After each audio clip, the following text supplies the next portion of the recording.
Another budgeted video. Woman makes $132,000 a year. So yesterday we evaluated an LPN that made, I believe, like $113,000, and she was married. This woman, I believe, is single. She's single. She's a budgeting coach. Let me see if I can get her information up here so I can give her some credit for her video. Her name is Money with Sabrina. Money with Sabrina. All right. Sabrina Budget Coach is her name on TikTok. She has 120,000 followers on TikTok, and she has 1.3 million likes. She says she's a lifestyle and personal finance, helping you master your money $1 at a time. All right. Her name is Money with Sabrina. All right. So I'm going to play her video, and then we're going to evaluate what her budget is and see if she's actually mastering it correctly. She makes $132,000 salary. I do not know what she do for a living. This video was sent to me in order to react to. Make sure y'all hit a like for the algorithm, subscribe to the channel, and turn on your notifications.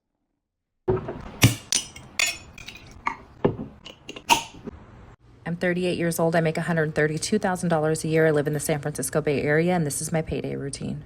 After taxes and deductions, my paycheck is $3,345. I have a rollover that's already in my checking account of $3,037. So today we are budgeting a total of $6,382. Okay, let me back that up for a minute. Hold on. Because, I'm a C student, so I'm slow. I'm slow. A year I live in the San Francisco Bay Area, and this is my payday routine. After taxes and deductions, my paycheck is $3,345. $3,300. So I'm guessing that she gets paid either twice a month or bi-weekly. Live in the San Francisco area. Now, what was the gross? Did she say what the gross is?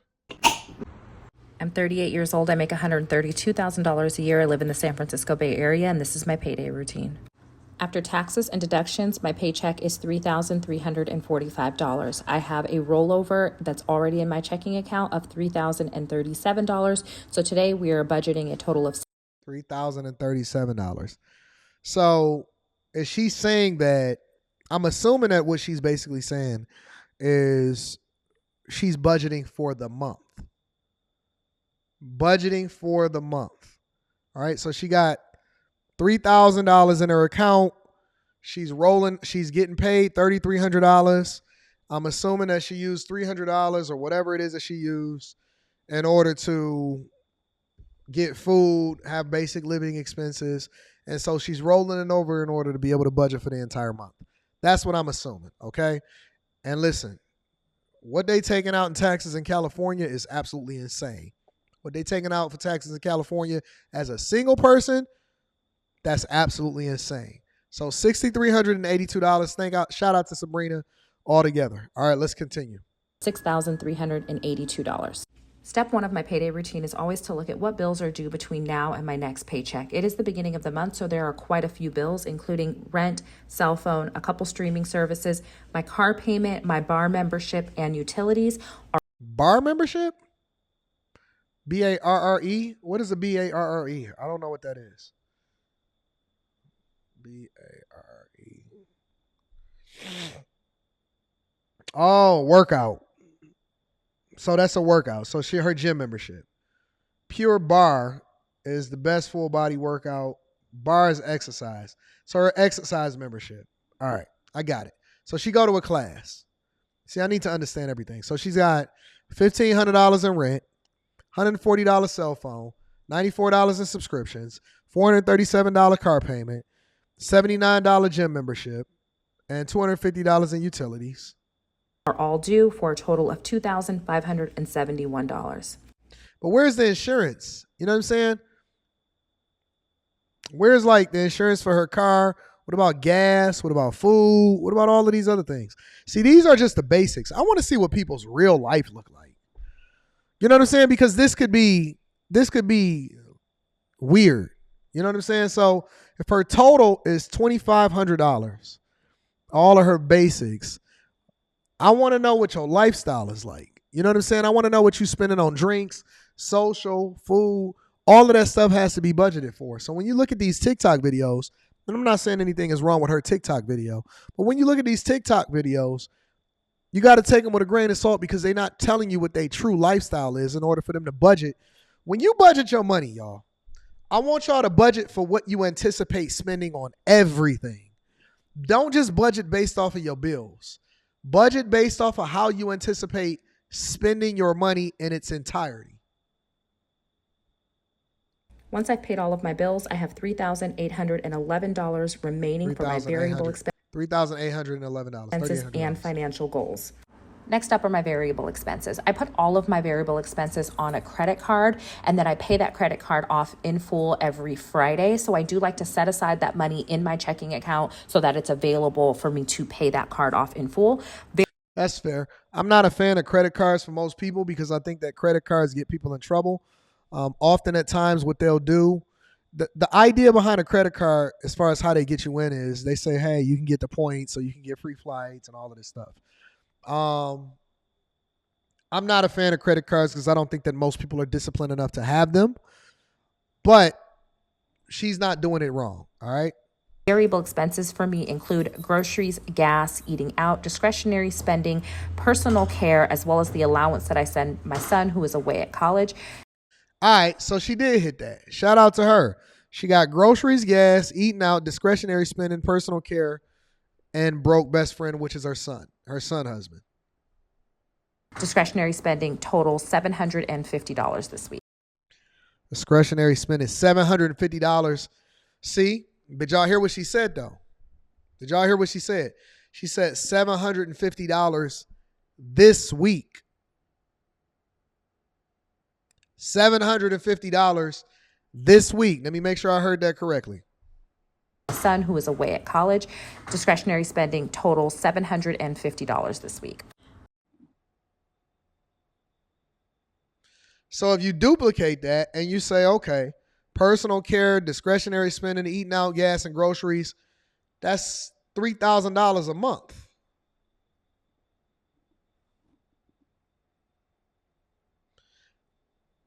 That's $3,000 a month.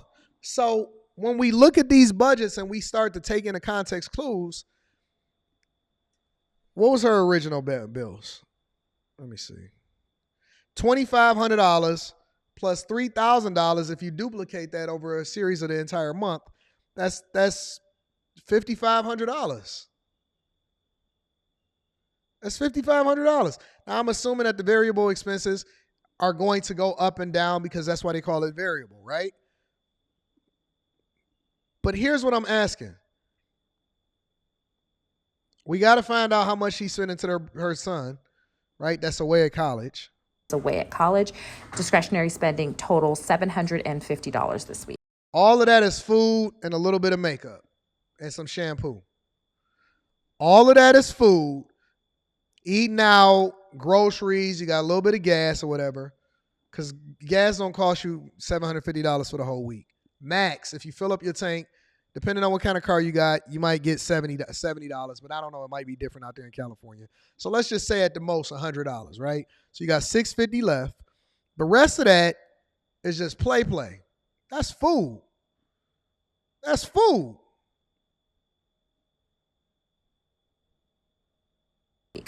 Once I take care of my variable expenses, I have about $3,000 remaining. I'm going to put $1,000 of that in my emergency savings. $1,000 of that is going to go into my travel savings account. And then the other $1,000 I'm going to send to make a tuition payment towards my son's college tuition. And that's how I do my budget. But see, here's the thing. Hold on, back up. I'm going to send allowance that I send my. What does she have? What was the total? $6,300 for the month? What did she say originally? Rollover that's already in my checking account of $3,037. So today we are budgeting a total of $6,382.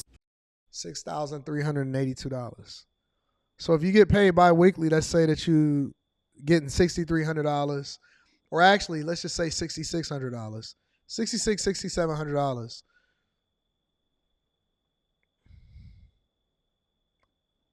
the math is not mathing to me.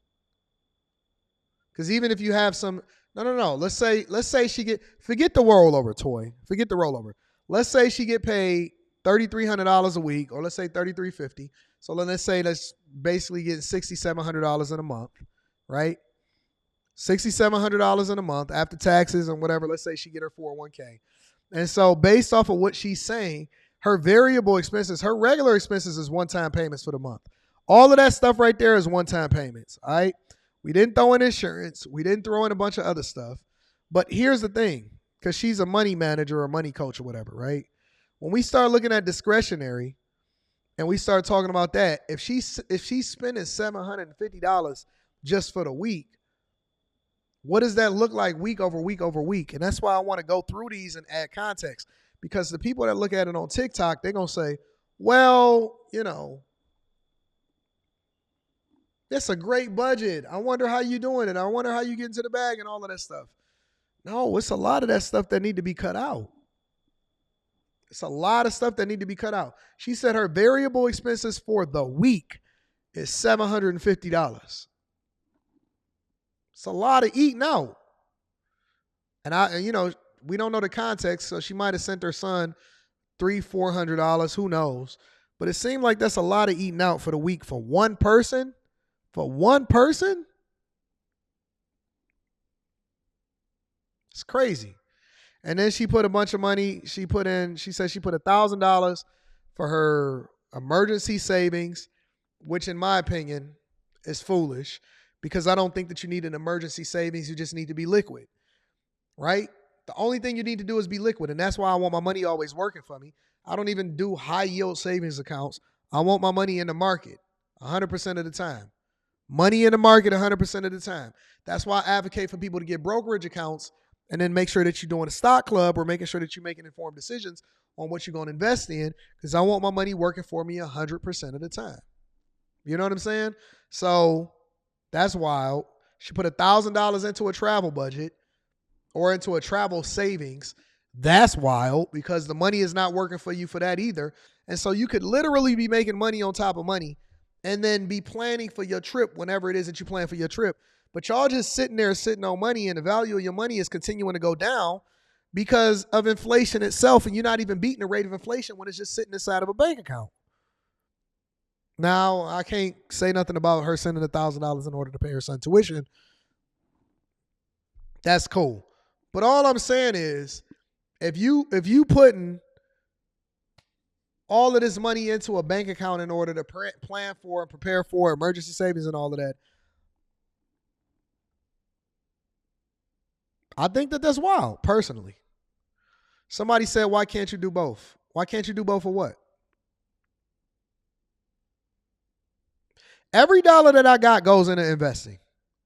I don't need an emergency savings, because the fact that I'm liquid and because listen, at any point, if I need to get to the capital, I can get to it within 2 to 3 business days.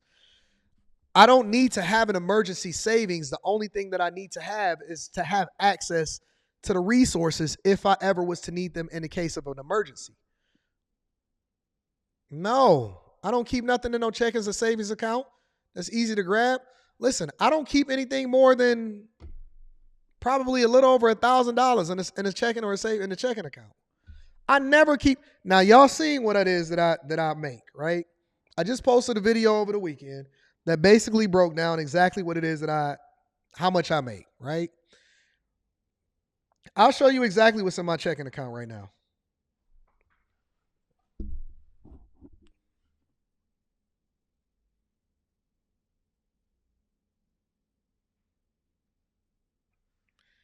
Because I live by what I say.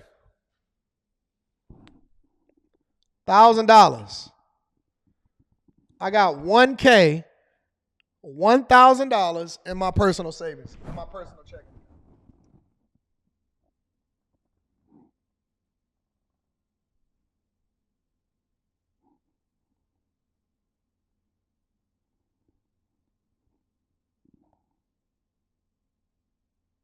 That's it.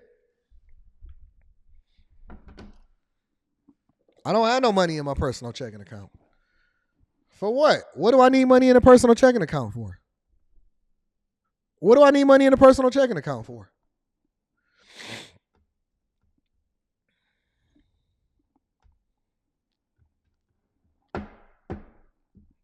What do I need money in a personal checking account for? Somebody sell me what I need money for.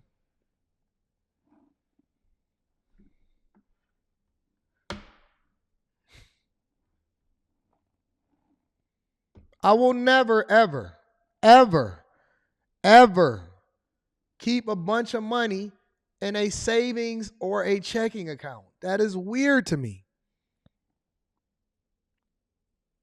That is so weird to me. My money is always going to be working. 100% of the time. This is just a way for me to make sure that I can transfer money back and forth, get the direct deposit that I get from, your regular day job or whatever.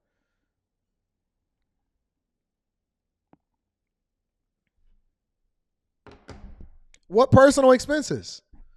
What personal expenses out do I have? What personal expenses? I'm curious. My business revenue goes into business accounts.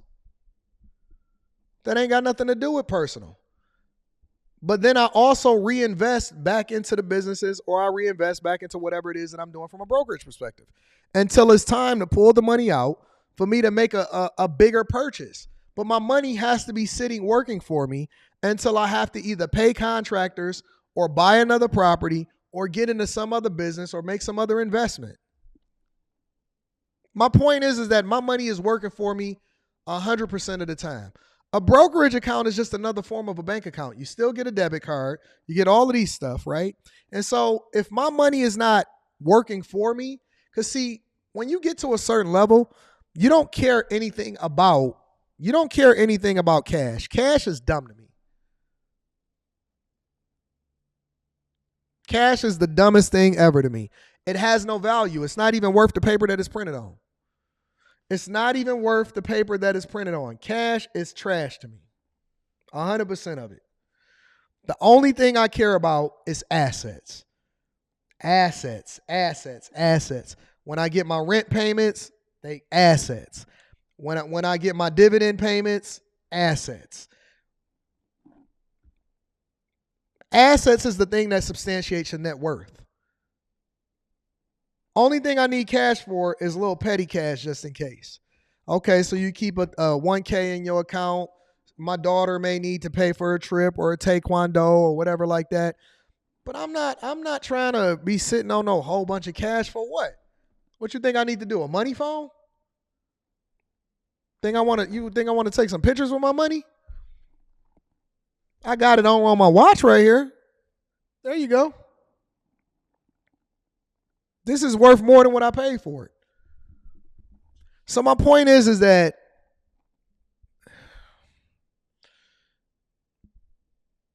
I'm very careful about the information that I'm giving out because I know that it's some stuff that I can only send to Patreon. But my point is that y'all need to be more concerned with buying assets. Dump everything you have into assets. Everything you have into assets, okay? Everything. The assets is the thing that's going to pay you. And then you basically looking at your money like little employees. If I got to work for it, then it's got to go out and work for me to go and make me some more money. And then I use the money that it generates to me to then do whatever it is that I want to do. But if I got to work for the money is 100% going to be working for me. You don't use the extra money left from the month or a check prior as a part of your budget. What? What extra money? I don't got no extra money. I'm broke. Every month I go broke. Every single month. So